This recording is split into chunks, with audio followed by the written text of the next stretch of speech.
할렐루야. 아멘. 이 시간 하나님의 은혜와 평강이 여러분과 함께하기를 축복합니다.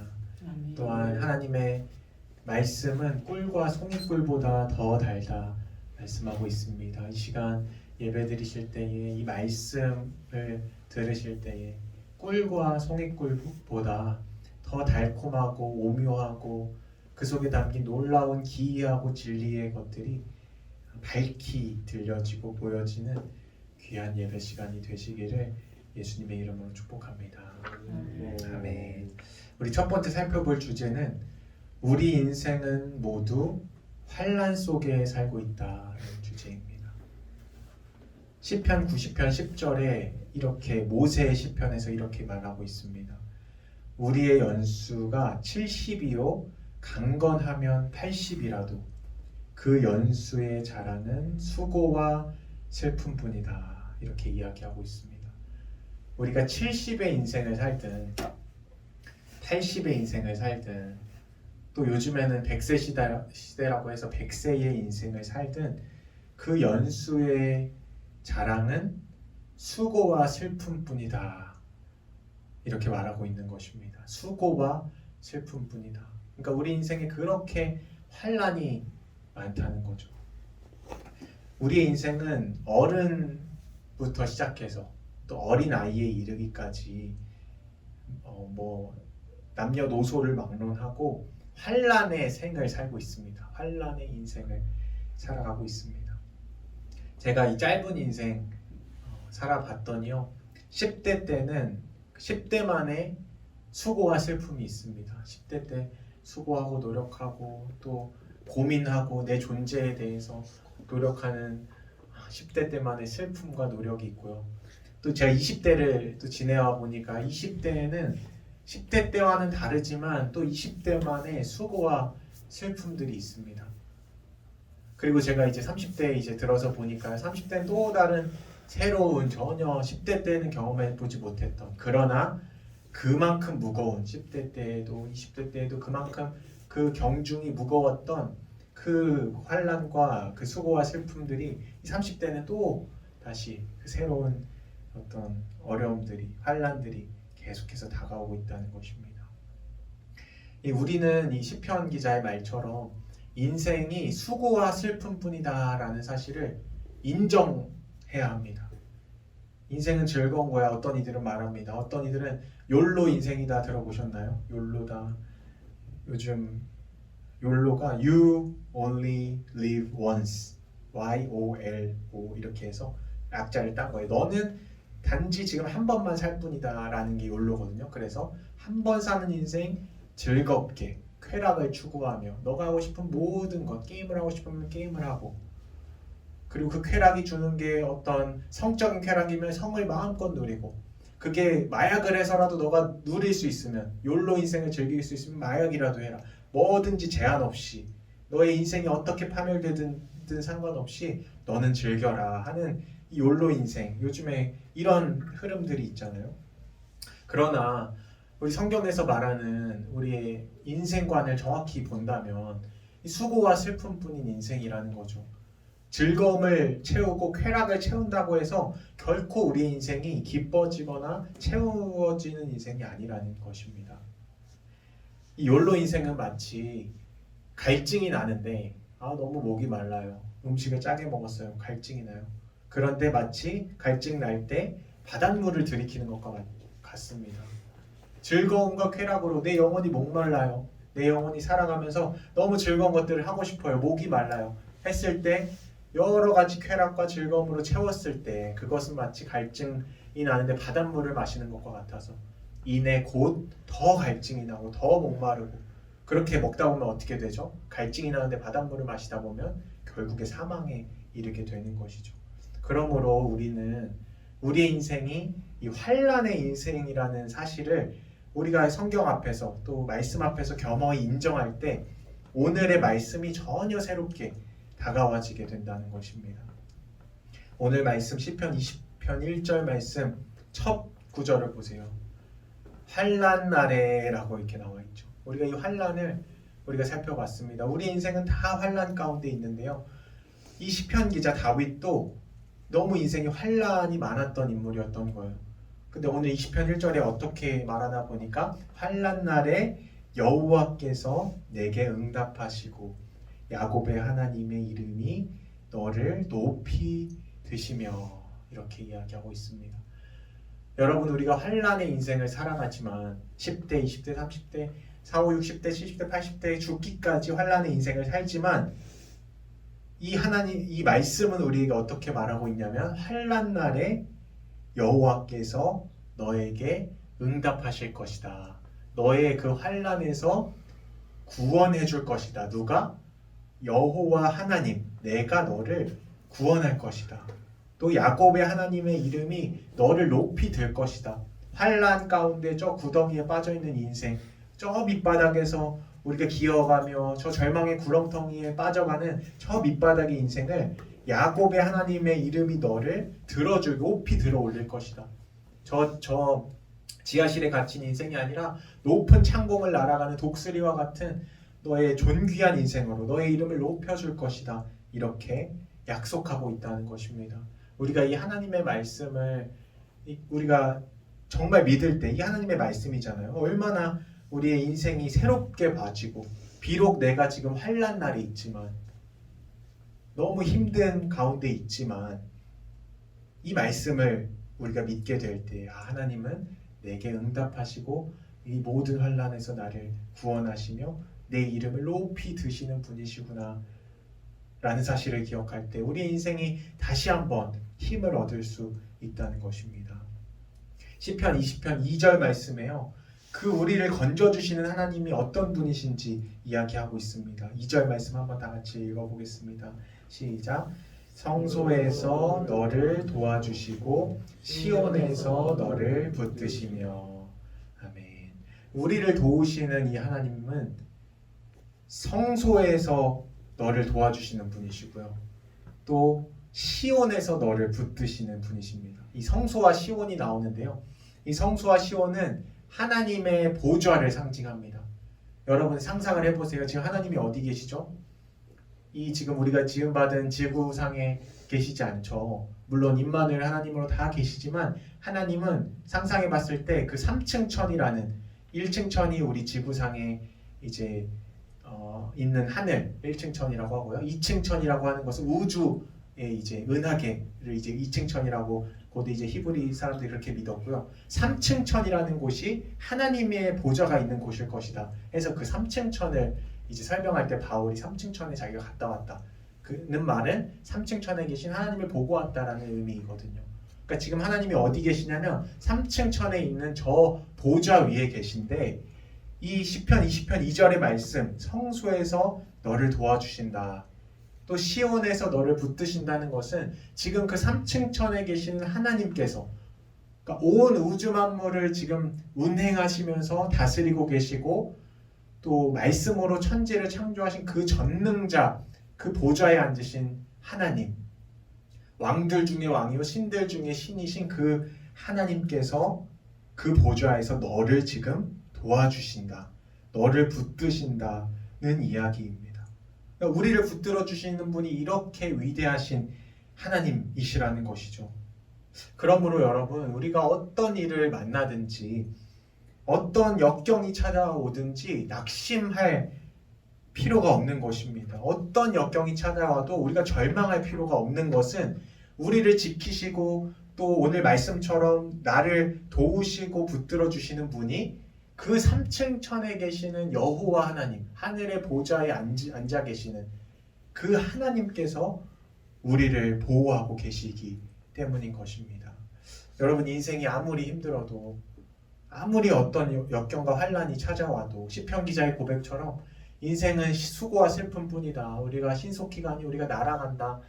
또 전도서의 고백처럼 우리의 인생은 헛되고 헛되니 모든 것이 헛되도다. 이런 인생일지라도 우리가 그 하나님을 의지하고 우리가 하나님을 보게 된다면 우리가 어떤 걱정과 두려움이 없는 그런 인생을 믿음의 인생을 살아갈 수 있다는 것입니다. 오늘 다윗의 시편을 보고 있잖아요. 다윗이 시편 23편도 이제 썼어요. 시편 23편. 그 시편 23편 중에 4절에 이런 고백을 합니다. 다윗의 고백이에요. 내가 사망의 음침한 골짜기로 다닐지라도 해를 두려워하지 않을 것은 주께서 나와 함께 하심이라. 주의 지팡이와 막대기가 나를 안위하시나이다. 이 다윗이 사망의 음침한 골짜기, 오늘 우리가 살펴보는 이 환난 가운데 살았던 사람이에요. 그렇게 환난 속에 살았지만 사망이 나를 두리우는 곧 죽음이 앞둔 그런 인생을 살았지만 두려워하지 않았대요. 그 이유는 바로 주님께서 나와 함께 계시기 때문에, 그 3층 천 그 보좌 위에 계시는, 성소에서 너를 붙드시며 또 시온에서 너를 붙드시는 그 하나님을 의지하고 믿었기 때문에 이 다윗은 이렇게 오늘 시편에서도 그렇고 시편 23편에서도 그렇고 그렇게 담대하게 살아갈 수 있었다는 것입니다. 이 다윗의 인생은 여러분도 우리 잘 아시다시피 흙수저로 태어났습니다. 8형제 중에 막내로 태어났고요. 그래서 아버지와 형들에게 잊혀진 존재로 살아갔습니다. 또 다윗의 직업은 아무런 미래와 희망도 있지 않은 양치기, 들판에서 그냥 양을 치는, 무슨 소망이 있습니까? 들에서 양치는 사람에게 무슨 뭐 명예가 있어요? 아니면 명예의 소망이 있어요? 아니면 재벌이 되는 부의 소망이 있어요? 아니면 어떤 쾌락, 즐거움의 소망이 있나요? 기쁨이 있나요? 양을 치면서 어떤 소망이 있나요? 이 양치기에게 아무 미래와 희망도 없었던 것이죠. 이 다윗에게는 어떤 소망도 없었던 것이죠. 그러나 이 다윗은 끊임없이 하나님을 의지하며 양 들판에서 시를 지으면서 여호와는 나의 목자시니 내게 부족함이 없으리로다. 내가 양을 치고 있는 것처럼 여호와께서 나를 신실하게 치시면서 주께서 나를 푸른 초장과 쉴만한 물가로 나를 인도하시는도다. 이렇게 이 소망 없는 인생 가운데 진실한 소망이신 하나님을 붙잡고 계속 살았단 말이에요. 그러면 이제 인생의 기쁨과 하나님께서 이제 상급을 주셔야 될 텐데 다윗의 인생은 어땠나요?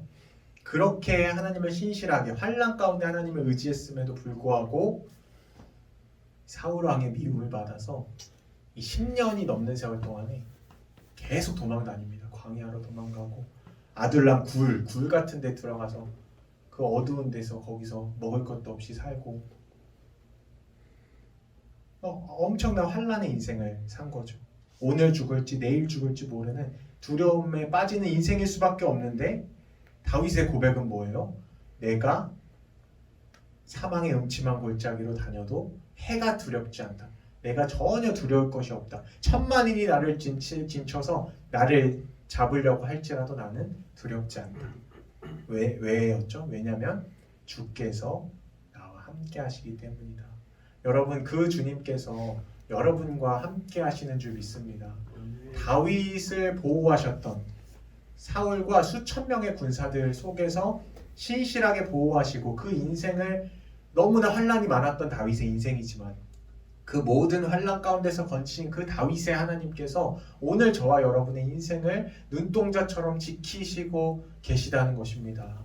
할렐루야. 너무나 하나님께 감사와 찬양과 영광을 돌리지 않을 수 없는 이 말씀인 것입니다. 그렇다면 이제 다윗의 인생, 이렇게 환난이 많았던 인생이었는데 어떻게 이 다윗이 하나님의 도우심을 얻는 인생이 될 수 있었을까? 를 살펴보고자 하는 것입니다. 저와 여러분 모두가 환난의 인생 가운데 있지만 어떤 사람은 그 환난 때문에 망하는 인생이 있고요. 어떤 인생은 그 환난 때문에 성공하고 존귀해지고 성공하는 이 다윗과 같은 인생이 있다는 것이죠.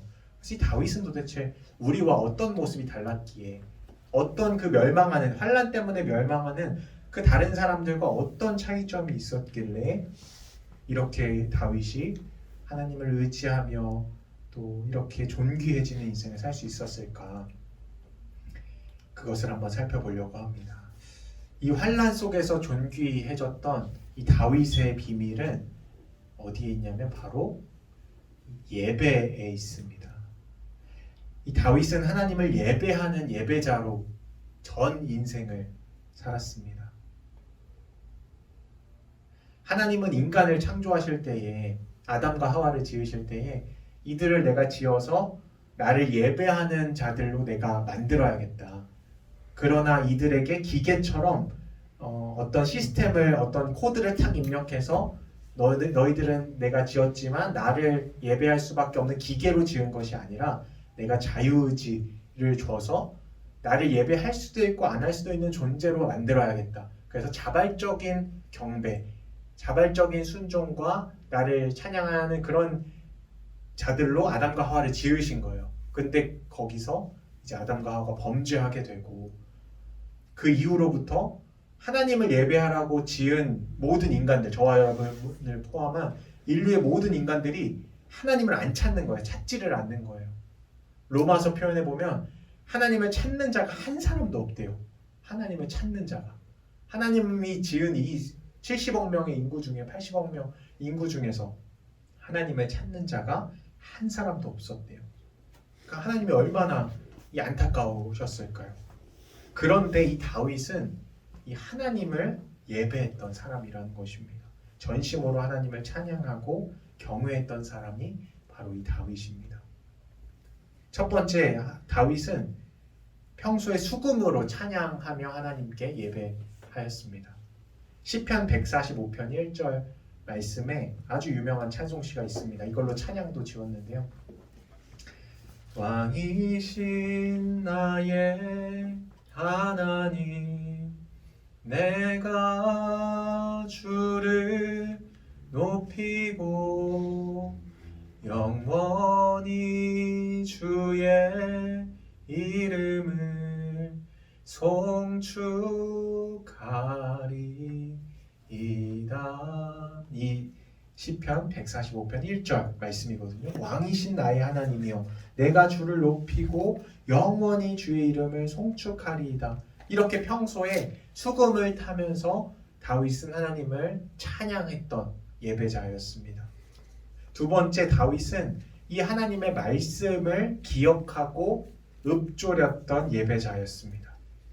시편 143편 5절 말씀에 내가 옛날을 기억하고 주의 모든 행하신 것을 읊조리며 주의 손이 행하신 일을 생각하고. 이 다윗은 항상 이 일상 속에서 양을 치면서도 하나님이 행하신 말씀을 읊조렸다는 거예요. 하나님이 행하신 일들. 특별히 이 시대에는 아마 모세오경, 구약에서 하나님이 천지를 창조하시고 또한 이스라엘 백성 압제당하는 그 애굽에서 압제당하는 자를 구원하시고 또 신명기의 말씀들, 이 말씀들을 다윗은 양을 치면서 읊조렸다는 거예요. 기억했다는 거예요. 말씀을 계속해서 기억했다는 거죠. 그래서 우리가 평소의 삶에 있어서 이 성경 말씀을 꼭 한 번씩 꼭 읽으셔야 합니다. 묵상하셔야 합니다. 다윗처럼 읊조리고 하나님이 행하신, 특별히 젊은 날에는 우리 잠언, 시편, 전도서 이런 말씀들이 너무나 큰 유익이 됩니다. 저도 그런 권고를 이제 권면을 어려서 받아서 어렸을 때 잠언과 시편을 자주 읽기도 하고 뭐 시편 1편은 암송도 하고 그랬었는데요. 정말 그 말씀이 힘이 되어서 저를 이렇게 인도해 주는 것을 보게 됩니다. 그래서 다윗이 다윗 될 수 있었던 아주 큰 원리는 말씀을 읊조렸다는 거죠. 말씀을 기억하고 하나님의 말씀을 평소에도 묵상했다는 것입니다. 또 세 번째, 다윗은 항상 기도했던 사람입니다. 시편 143편 1절에 여호와여 내 기도를 들으시며, 이것도 다윗의 시편이거든요. 내 간구에 귀를 기울이시고 주의 진실과 의로 내게 응답하소서. 다윗이 이렇게 기도했다는 것입니다. 다윗은 기도의 사람이었습니다. 시를 쓰고 또 찬양을 부르며 하나님의 말씀을 읊조렸던, 이게 예배 때 한 게 아니에요. 이 다윗은 양을 치면서 또 왕이 되었을 때 평소에 이렇게 항상 주님을 예배하고 찬양하고 말씀 보고 기도했던 이 다윗의 이 예배자로서의 삶이 바로 이 다윗을 오늘 살펴봤던 환난 가운데서, 환난 중에서 건지시는 그 하나님을 경험하게 되는 인생으로 거듭나게 했고요. 또 그 예배자의 인생을 통해서 아무것도 아닌 다윗의 인생이, 무명한 자 같았던 다윗의 인생이 유명한 자로, 유력한 자로 하나님의 손에 높이 들린 자로 그렇게 살게 됐다는 것입니다. 그래서 바라기는 저와 여러분이 이 다윗의 인생을 본받아서 오늘의 말씀을 기억하여서 환난 가운데, 우리 인생은 모두가 환난 중에 있지만 각자가 당하는 어려움이 다 각각 다르지만 우리가 예배자의 인생으로 하나님을 기억하고 하나님을 사랑하고 또 평소에 우리 일상 가운데서 하나님을 찬양하며 또 말씀을 묵상하며 읊조리며 또 하나님께 기도하는 삶을 살게 될 때, 하나님을 진정 사랑하는 삶을 살게 될 때 저와 여러분의 인생이 환난 가운데서 건짐받고 또 그 환난 가운데서 하나님의 이름을 높이 들게 되는 그런 시편 20편의 말씀처럼 그렇게 살게 될 줄 믿습니다. 그래서 저와 여러분이 이 하나님을 의지하시고 이번 한 주간도 승리하시는 예배자의 삶으로서 말씀과 기도와 찬양을 통해서 승리하시는 한 주 되시기를 예수님의 이름으로 축복합니다.